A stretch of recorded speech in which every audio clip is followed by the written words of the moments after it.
इसीलिए हमें परेशान ना किया जाए, हमारे हक अधिकार को हमने सामने रख दिया जाए। हम अब तक नहीं कहेंगे, लेकिन यदि हमारे हक अधिकार के बीच कोई टकराएगा, वो टकराने वाला कोई क्यों ना हो, हम वही राड़ माटी के राड़ लोग हैं जिन्होंने अंग्रेज को पेट में एक नंबर करवा दिया था। इसलिए आंदोलन ही आपका डीएसपी का बेटा को डीएसपी और दरोगा का बेटा को दरोगा बनाएगा। इसलिए आगे से नौकरी बचाइए, पीछे से आंदोलन का सपोर्ट कीजिए कि मुझे फांसी ना दी जाए।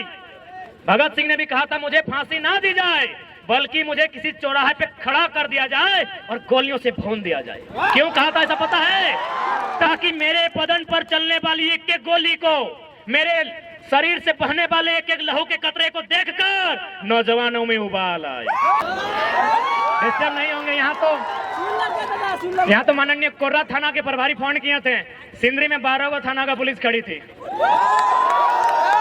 सिंदरी गए थे आंदोलन करने के लिए, वहां के एसडीपीओ 12 थाना की पुलिस और 150 जवानों के साथ खड़ी थी। हमने एक ही लाइन कहा कि डीएसपी साहब सामने आइए, अरेस्ट कर लीजिए, लेकिन उससे पहले एक लाइन बता दीजिए, ये जो जमीन अब खड़ा है गांधी मैदान से दुगना जमीन था जहां सभा हो रही थी। बोले ये जमीन हमारे पुरखों की है और इस कंपनी ने 2 रुपया डिसमिल लिया है। क्या आपका बाप का जमीन लिया है?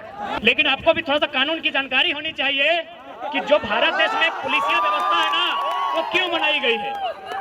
भारत देश में जो पुलिसिया व्यवस्था है वो क्यों बनाई गई है? क्योंकि आप सब लोग आयु में हमसे बड़े हैं, हमारे बड़े भाई स्वरूप हैं। भले आप लोग ड्यूटी करने आए हैं, लाठी डंडा लेकर आए हैं, आप गांधी मैदान को जलियांवाला मैदान में बदल लीजिए, कोई गम नहीं है।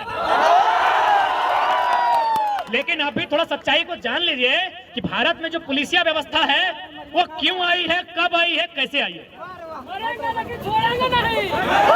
भारत देश में पुलिसिया व्यवस्था 1861 में आई है।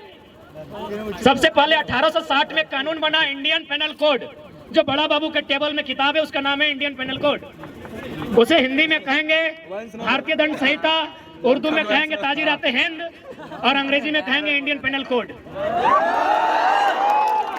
ये 1860 में आया है। उसके 1 साल बाद और एक कानून आया, अंग्रेज लेके आए। उस कानून का नाम था Indian police act. Indian police act का मतलब था अंग्रेजों ने टीम बैठाई और अपनी टीम से कहा कि बार बार इंडियन लोग विरोध कर रहे हैं, इनके विरोध को कंट्रोल कैसे किया जाए। बोला देखिए इंडिया के लोग बहुत गरीब हैं, प्लस आपस में बटे हुए हैं, यदि आप इनके हाथों में एक नौकरी के नाम पर कुछ पैसा थमा दिया जाए तो छोटा भाई खुद बड़ा भाई को पीट देगा। तो बोला देर किस बात की है, क्या किया जाए? तो चलिए कानून बने, उस कानून का नाम रहेगा इंडियन पुलिस एक्ट 1861। और उसमें तय हुआ कि जितने भी हवलदार, जितने भी चपरासी, जितने भी जमादार और जितने भी पुलिसकर्मी होंगे वो 100% हिंदुस्तानी लोग होंगे। उन्हें किसी को ऊपर लेवल का जॉब नहीं दिया जाएगा, जिसे हम लोग ICS कहते हैं। नेताजी बोस ने पास किया था एग्जाम, आपको पता होगा। इंडियन सिविल सर्विस, जिसे आज हम लोग इंडियन एडमिनिस्ट्रेटिव सर्विस कहते हैं और इंडियन पुलिस सर्विस कहते हैं, इंडियन फॉरेन सर्विस कहते हैं, इंडियन रेवेन्यू सर्विस कहते हैं। इसका नाम था इंडियन सिविल सर्विस। यानी इंडियन सिविल सर्विस में इंडियन का ना हो, बाकी इंडियन पुलिस एक्ट में इंडियन से भर देना है।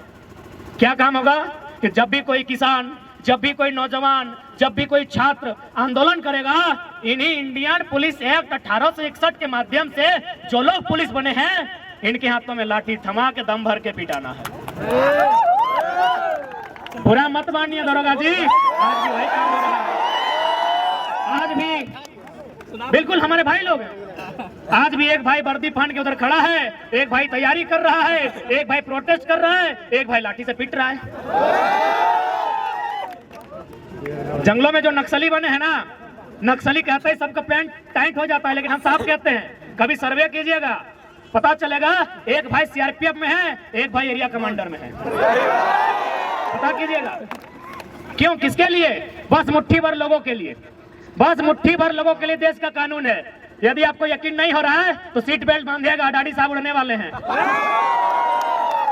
बस मुट्ठी भर लोगों के लिए कानून है इस देश में। आप क्या सोचते हैं हेमंत सोरेन कानून बना देंगे आपके लिए? आपकी जानकारी के लिए बता दें, हाल फिलहाल उनकी एक बहन का शादी हुआ है, टाटा ने 80 लाख खर्चा किया है। क्या लगता है आपके लिए कानून बना देंगे?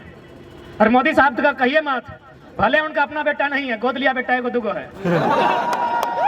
क्या लगता है छात्रों, आपके लिए कानून बना देंगे? क्या आप साइरस मिस्त्री हैं? आप साइरस मिस्त्री हैं क्या? साइरस मिस्त्री का नाम जानते हैं? CMD टाटा के पूर्व सीएमडी थे। पहले उनकी मौत के लिए हम नमन करते हैं, श्रद्धांजलि देते हैं। जब उनकी मौत हुई तो सरकार ने देखा कि कैसे मौत हुई, बोला पीछे बैठा था, सीट बेल्ट नहीं बांधा था, पीछे बैठा था, सीट बेल्ट नहीं बांधा था। अगला दिन कानून बन गया कि आगे छोड़िए, अब पीछे भी सीट बेल्ट बांधना होगा। क्यों? क्योंकि मरने वाला साइरस मिस्त्री था। छात्र रोज मरते हैं।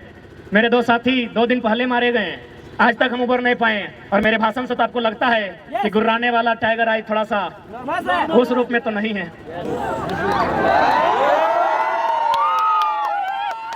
क्या कोई कानून बनेगा?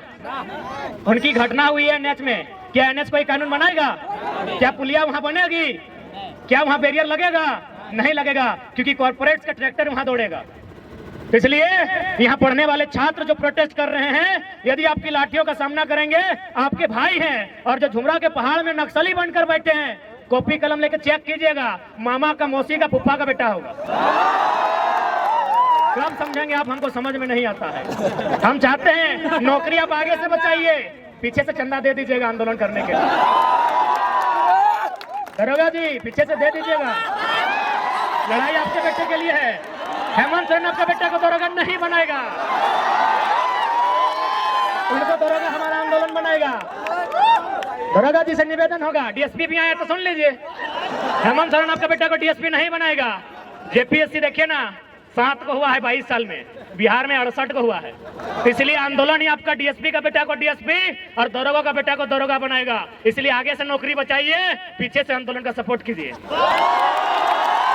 यदि ज्यादा दिक्कत होगा, यदि ज्यादा हाथ पांव बंधा होगा, तो कमजोर लाठी चलाइएगा, ऐसा मत चलाइएगा।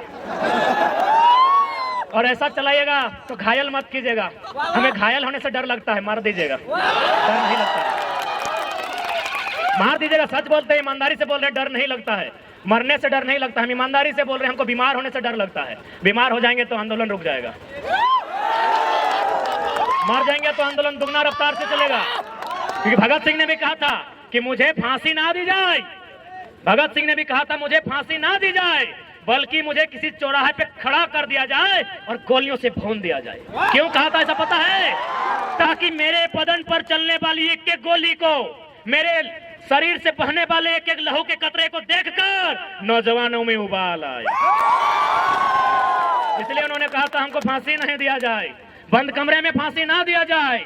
यदि हम गुनहगार हैं तो बीच चौराहे में खड़ा कर दिया जाए और गोलियों से भून दिया जाए।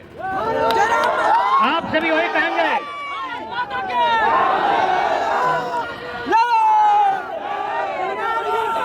इसलिए आपसे भी निवेदन करेंगे, आप ड्यूटी कीजिए, आपकी ड्यूटी का सम्मान करते हैं। हम लोग आंदोलन करते हैं, हमारे आंदोलन का भी कोऑपरेट कीजिए। तो कुछ नहीं मिलेगा, पैसा बटुआ में नहीं रखे भैया। जितने भी पुलिस के भैया लोग आए सब तो बड़े हैं दादा साहब, पैसा बटुआ में नहीं रखे हैं, पैसा एसबीआई में रखे हैं। किससे होने वाला है पता है ना? तो वही तो लड़ाई लड़ रहे हैं, छात्रों के लिए लड़ाई लड़ रहे हैं, किसानों की बात कर रहे हैं। काहे डिस्टर्ब कर रहे हैं? खैर डिस्टर्ब नहीं होंगे, डिस्टर्ब नहीं होंगे। यहाँ तो माननीय कोर्रा थाना के प्रभारी फोन किए थे, सिंदरी में 12 गो थाना का पुलिस खड़ी थी। सिंदरी गए थे आंदोलन करने के लिए, वहां के एसडीपीओ 12 थाना की पुलिस और 150 जवानों के साथ खड़ी थी। हमने एक ही लाइन कहा कि डीएसपी साहब सामने आइए, अरेस्ट कर लीजिए, लेकिन उससे पहले एक लाइन बता दीजिए, ये जो जमीन अब खड़ा है, गांधी मैदान से दुगना जमीन था जहां सभा हो रही थी। बोले ये जमीन हमारे पुरखों की है और इस कंपनी ने 2 रुपया डिसमिल लिया है। क्या आपका बाप का जमीन लिया है? हमने एक लाइन कहा था माननीय डीएसपी साहब को कि डीएसपी साहब उतना मेहनत क्या करते हैं, अरेस्टिंग करना है एकदम आके अरेस्टिंग कीजिए, हम लोग भागेंगे नहीं, लेकिन एक लाइन में उत्तर दीजिए, जिस जमीन में आकर आप खड़े हैं ये हमारी पुरखों की है, इसे 2 रुपया डिसमिल लिया गया है। क्या आपके बाप दादा की जमीन इस तरह ली गई है? और उसके बाद भी आपको दिक्कत नहीं है तो आइए ना, हम तो शमशान घाट में 1 सप्ताह में एक बार मिल जाते हैं। लाइव नहीं देखें वीडियो क्या? राजभवन से लोग देख रहे हैं, सही बोल रहे, राजभवन से देख रहे हैं। क्योंकि 29 तारीख को हम शमशान घाट में थे और विधेयक को वापस करता है कि कोई योद्धा तो घायल है, तो उन्हें पता नहीं कितना कितना योद्धा बन के तैयार है।